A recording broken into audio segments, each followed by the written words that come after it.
Many of us never think how the past affects us to this day. Good decisions made years ago can really make it easier for the youth today, and bad decisions can make it even worse. And that's why we are talking about the Democratic Republic of the Congo. And that used to be ruled by Mobutu Sese Seko. This guy was a damn menace. He was super rich, he was tricking, and he was getting all kind of booty clapping sounds as the dictator of Congo. And around this time, he also was a recipient of a lot of US aid during the Cold War. But what did he do with it? Not a damn thing. Mobutu didn't do nothing but enrich his own pockets, leaving infrastructure to be basically null and void, not much development, and then not much investment in military and in education. So by the time 1997 came, he was overthrown and then died a few months later with cancer. Fast forward!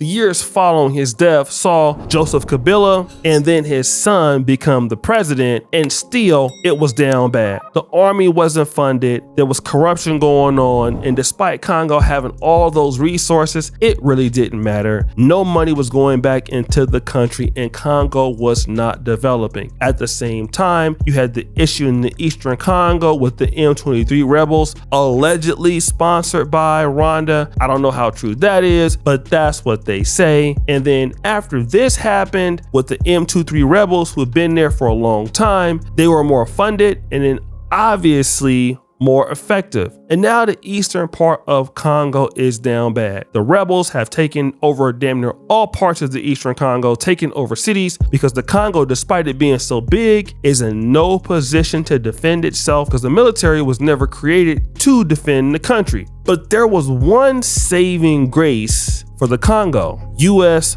foreign aid. US foreign aid has been a big topic in the States as far as Donald Trump is concerned. He's cutting a lot of that foreign aid, especially to African countries. And one of the reasons why is because, well, foreign aid is halting development of Africa. We have depended on US aid for over 60 years, and the moment the owners of the money say, let's take a 90-day pause that I audit where my money is going, suddenly the whole country goes into a frenzy. And this should be a moment of reflection for Uganda and the African continent in general. We have been asking for a very long time to be liberated from colonialism, neo-colonialism, and now that the opportunity presents itself, for some reason, we are complaining. Not only halting development, but also in some cases leading to corruption and insurgencies in other places. So it has just been confirmed today in the US Congress that US aid has been directly funding terrorist organizations across the world, like Boko Haram in Nigeria.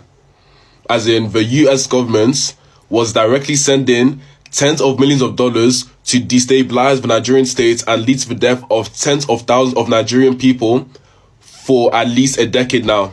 And from that story alone, we can then deduce that it's very obvious that America orchestrated the collapse of Nigeria.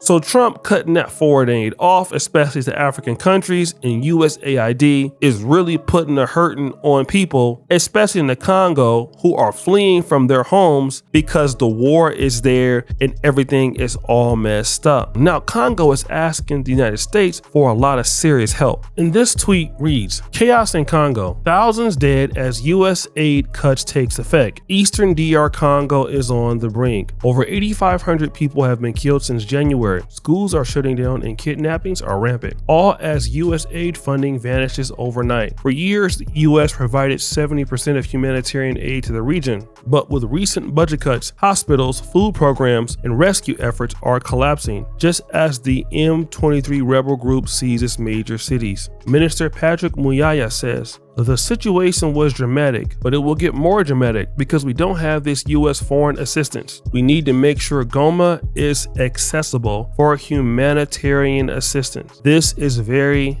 very urgent." But let's see how the US aid is affecting Congo right now. The situation has worsened in recent weeks as the M23 rebel group, backed by Rwanda, continues its advance, seizing vast territories and further complicating efforts to deliver humanitarian aid.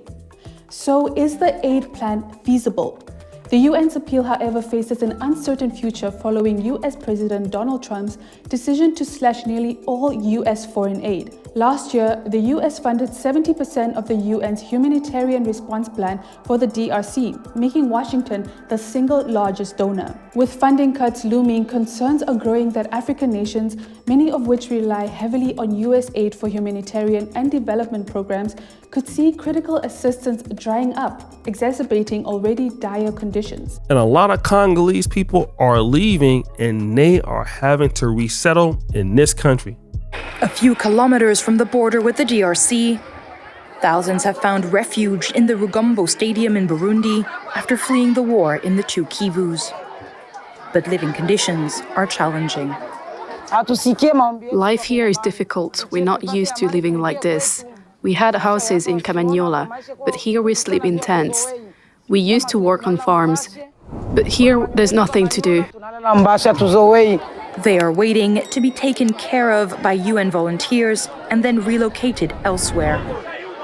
The UNHCR, along with the government, is in the process of registering all the families, especially the unaccompanied children, and taking them to the Musenyi site in Rutana province, where they're a little further away from the border. According to the UN, some 63,000 people who fled the violence in eastern DRC have headed for Burundi since January. This is the largest wave of migration the country has seen in decades, and the authorities are struggling to manage the flow. This is a very sad thing going on in the Congo, and I know some people are going to blame the United States for it. You know, they should bring the funding back and help the Congo win this war. But the reality is the United States was giving Congo a lot of money for a long time, and the Congolese government were just not good stewards of that money. And so when you're not a good steward of the money that you're going to get, it's hard for you to request more. So now the Congo, despite being bigger than almost every country in the eastern region of Africa, is suffering.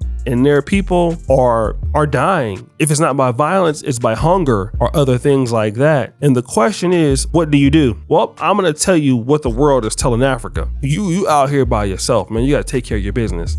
We ain't here to help you. We're not here to mitigate your beefs. You know, I know that the Congolese current president is trying to say, hey, listen, if you help us, we'll give you some minerals. But that's not good enough. And again, we have to understand as Black people that we are responsible for taking care of our own business. We're not Ukraine, okay? We are not some of these other countries that will get help. You're Black, okay? So you are looked at as you don't have very much to offer, and so you're not one of the people that we can basically help. Look at Ukraine. Ukraine's been getting all kind of support and love from the world, but Congo doesn't. You look at South Sudan, they don't. Other parts of Chad, the Central African Republic, these places have a lot of hurting situations too, and nobody cares. And Black people are gonna have to wake up. Ain't nobody here to help us at all. If we don't figure it out, we just not gonna have it. And I'm gonna tell you another thing too. It's not their job to figure it out. It's our job to figure it out. So guys, what do you think? It's your boy O'Shea Duke Jackson back at it again with another episode of Fair Use. I'm out.